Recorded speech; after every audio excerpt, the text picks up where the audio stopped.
За хамгийн том асуудал бол энэ үнийн өсөлт инфляцтай холбоотой.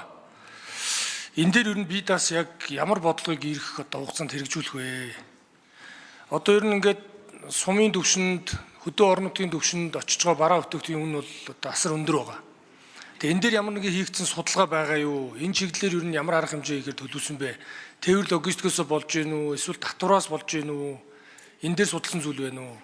За хоёрдугаарт нь энэ инфляц гэдэг зүйл яг үндэ тооцож байгаа одоо аргачлал зөв байгаа юу? Яг бодит байдал дээр бол юмны үнийн өсөлт бол маш өндөр байгаа. Тэгээ инфляцийг бууруулах талаар одоо зөвхөн ингээд Монгол банкнд ер нь гол нь даатгсан эндээс нэг бодлогын хүүг нэг 2% нэмэгдүүлсэн нэг ийм л арга хэмжээ аваад яваад ах юм уу? Эсвэл энэ инфляцийг бууруулах талаар ер нь тусдаа бие даасан шаардлагатай бол хууль. За ер нь бодлогын одоо ямар арга хэмжээнд авахаар ирэх одоо энэ төсвийн хүрээний мэдээлэлд одоо тооцож байгаа вэ? Энэ инфляцийн дарамт гэдэг зүйл бол үнэхээр одоо маш өндөр байгаа шүү. Яг үнэндээ цалин 6% өсгсөн ч гэсэн инфляцийг хязгаарлах, бууруулах чиглэлээр яг дөрвтэй бодлого бол би хийхгүй байна гэж миний хувьд бол харж байгаа. Тийм учраас энэ дээр ямар одоо бодлого хэрэгжүүлэх вэ? За гурав тонууд бол энэ одоо эдийн засгийн яг эрүүл бүтц бол одоо хувийн хвшил тулгуурлах ёстой. Тэгээ хувийн хвшил тулгуур чиглэлээр олон ажлыг одоо өмнө бас хэрэгжүүлж засгийн газар сангийн яам оруулсан боловч за одоо ялангуяа одоо ингээд ийм төрийн орон нутгийн одоо төрийн өмчөр гүйцэтгэх чиг үүргийн хүрээнд энэ ажилтан албаагчдын эсэргүүцлээс болоод энэ зогссон. Тэгэхээр энийг одоо цаашид энэ шинжилгээг хэрэгжүүлэх, хувийн хвшилд энийг одоо тулгуурлаж хариуцуулах, төсөвдөр бол энэний нэгж тарифыг ашигтай байх хэлбэрээр гэхдээ төрд байснаас хэмнэлттэй байх хэлбэрээр зохион байгуулах энэ шаардлагыг хэрэгжүүлэхийн тулд одоо тэтгэмжийг тухайлбал одоо жилээр олох сонголттой байд юм уу? Дараа нь одоо хувийн хвшилд шилжсэн тэр одоо албан хаагчдыг одоо хэвийн доктортой үйл ажиллагаа явуулахад энэ баталгааг нь гаргаж өгсөн хэлбэрээр байд юм уу? Ингээд энийг бол их тодорхой болгож өгөх юм шаардлагатай байна гэж үзэж байгаа. Энэ нь хувийн хвшилд тулгуурлаж хөгжих чиглэлээр одоо яг ямар дөрвтэй реформ хийх вэ гэдэг. За дараагийнх нь бол энэ төсвийн одоо урсгал зардалтай холбоотой асуудал байгаа. За урсгал зардлыг бол бууруулахгүй л үнэхээр болохгүй байна.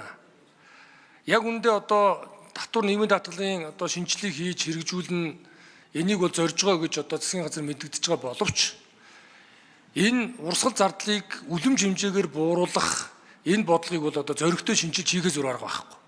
Одоо ингээ хараад байхад энэ ингээл нэг ийм нэгдсэн хурал зөвлөгөөн за тэгээ гадаад дотоод томилт бол одоо дэндүү их байгаа шүү дээ. Яг үнэндээ бол. Тэгэхээр энэ гадаад томилтыг бол одоо зоригтой маш их хэмжээгээр одоо бууруулах хэрэгтэй. Шаардлагатай бол тэгээд одоо ерөнхий сайд гол сайд нар нь яваад тэгээд бусад хүмүүс нь одоо яваад ах тийм шаардлага байгаа юм. Олон арваараа. Тэгээд энэ зүйлээс одоо эхэлнэ. Тэгэх юм бол том хэмжээний юм орон зай гарч ирэх боломж бол бүрднэ гэж үзэж байгаа. Тэгэхээр энэ дээр ер нь яг тодорхой ямар одоо шинжилэл хийхээр одоо бэлтгэж байгаа вэ? Энэ одоо эдийн засгийн асуудал гэдэг бол өөрх айл хүн бүрт хамааралтай зүйл байгаа. За дараагийнх нь бол энэ хувийн хвшлийг дэмжихийн тулд энэ жижиг өрхийн бичил бизнесийг дэмжих чиглэлээр энэ хөнгөлтөө жилийн их усүрийг яаж нэмэгдүүлэх вэ? Энийг ерөөсөө нэмэгдүүл чиглэлээр нэг төсвөөс юм хараат байдлаар яваад байгаа. Энийг жоохон чөлөөлж юм одоо хөрөнгө их усүр байгаа бол энийг эргэлтэнд оруулж энэ хүн бүрчин нэг өөрийн чаддаг зүйлээ хийж хэрэгжүүлж эдийн засгт хувь нэмэр оруулна шүү дээ. Тэгэхгүй бүгдийг одоо ингээд төр өөрөө л одоо харах юм шиг, өөрөө зохион байгуулах юм шиг бүх юмд ингээд оролцсон байдлаар яваад байгаа энэ эдийн засгийн бүтцийг бол бүтнээр нь нэлээд өөрчлөх хэрэгтэй гэж бодож байгаа. За би санаж энэ жижиг дунд үйлдвэрлэлийн зээлгэхэд нэг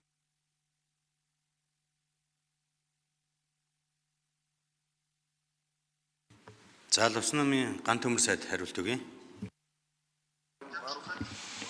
Энэ үнийн өсөлт бол одоо сүүлийн 2 жилийн хугацаанд явж байгаа өсөлтийг хүмүүс их тодорхой анзаарч байгаа. Юу анзаарэгдэж байгаа вэ гэхээр мөнгөний нийлүүлэлт нэмэгдэхээр үн бол өсдөг юм байна. Хэрэгцээ нь нэмэгдээд, эрэлт нь нэмэгдээд, эрэлт нь тодорхой болчихоор бол үн өсдөг юм байна гэдгийг бол бүгдээрээ харж байгаа. Импортын хэмжээ ч гэсэн энийгээ дагаад нэмэгдчихсэн юм байл. Бид нар бол жишээлбэл 24 оны импортын өсөлт бол 26% байсан шүү дээ.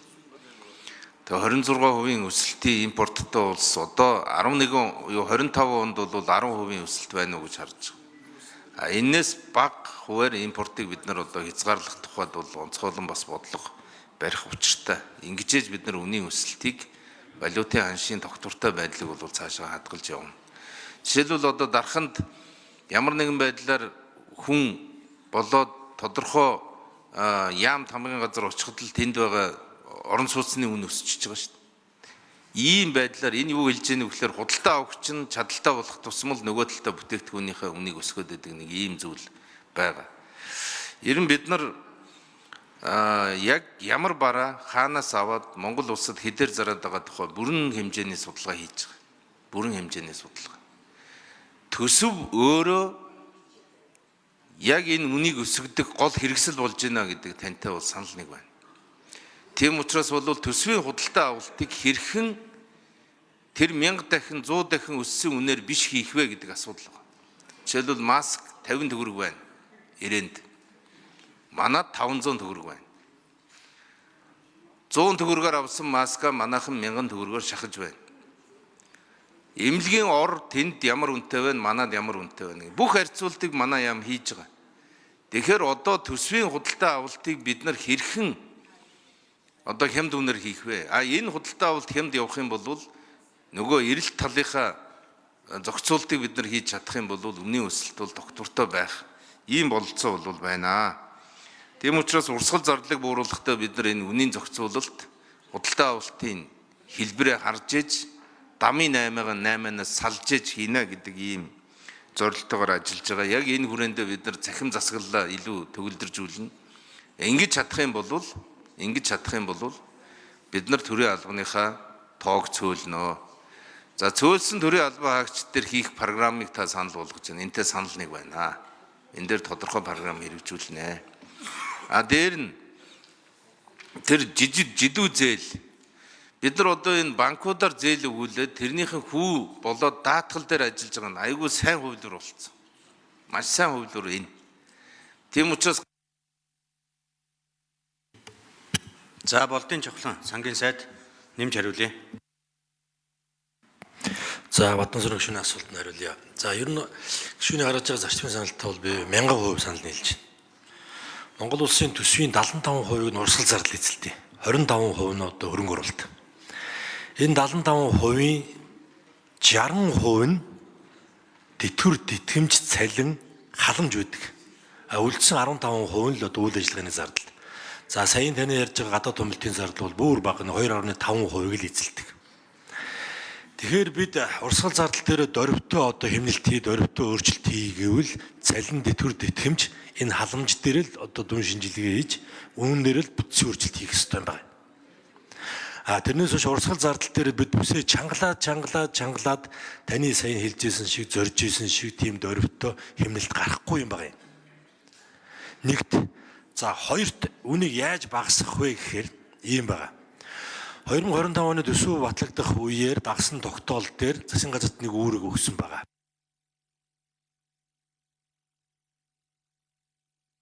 За жавхлан сайд гүйцээж хариулъя. Төсвийн урсгал зарлалыг нэмэгдүүлээд байгаа энэ хууль эрх зүйн орчны талаар танилцуулга оруулж ирээ гэдэг. За ингээд танилцуулга улсын хурал засгийн газар хөрвүүлсэн байгаа шүү. Энэ дээр та бүхэн маань нэг ажиллаад өгөөч. Тэн дээр гол санаа юу байгаа вэ гэхээр 208 хуулийн 1024 заалтаар Монгол улсын төсвийн урсгал зардлыг одоо хуульчилсан байдаг. Өөрөөр хэлбэл бараг л бүх ажлыг төрийн чиг үүрэгт оруулаад багтаагаад за төсөвтөө багтахгүй цаана байгаа дахиад 14 их найт төгрөгийн зардал наалганы цаана хүлээгээд байж байгаа.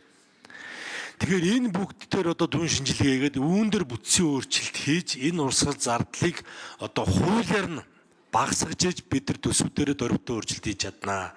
Тийм учраас энэ дээр одоо улсын хурлын гишүүд мань энэ одоо засгийн газраас хөргүүлсэн санал дээр одоо энэ дээр маш сайн анхааралтай ажиллаад энэ одоо хуулиудыг эренбэлж зогсоохын зогсоож за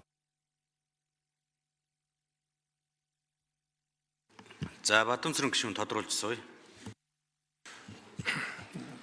Энэ хүн бүрий хийж чаддаг юм хийхэд нь л сайн дэмжмээр байгаа маа. Тэгэхгүй манай энэ одоо хамгийн сүүлд хийсэн судалгаагаар Монгол улсын эдийн засаг буюу дотоодын бүтээгдэхүүнд жижиг бичил бизнесийн эзэлж байгаа хувь хэмжээ ердөө 5.5% гэж гарч байгаа байхгүй юу.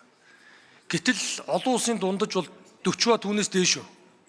Тэгээ эндээс харагдж байгаа зүйл нь ингээд хүн одоо ажилгүйд их байл гэж яриад байдаг. Хүн бүр өөр бүр хийж чадах юмыг яаж хөнгөлөлтөө зээлийн бодлогоор, борлуулалтын бодлогоор, бусад одоо бодлогоор яад юм ч гэдэг орхитод байгаа маа. Энийг одоо яг ямар бодлого ирэх онуудад барих вэ? За хоёрдугаарт нь энэ хөнгөлөлтөө зээлийн хүртээмж бага байгаа гэдэг нь бол юунаас харагдаж байна гэхээр жилдээ нэг удаа нэг конкурс зарж байгаа юм шиг ганцхан удаа жижиг дунд үйлдвэрлэлийн зээл олгодог. Жилд ганц удаа шүү дээ. Гэтэл бусад орнуудад энэ хөнгөлөлтөө зээлийн их усүр нь тогтмол байж идэг. Шаардлага хангасан одоо иргэн өрх бичил жижиг бизнесэнд очиод авдаг. Энэ боломжийг бүхэл бүтэн Монгол улс яагаад бүрдүүлж чадахгүй энэ олон жилийн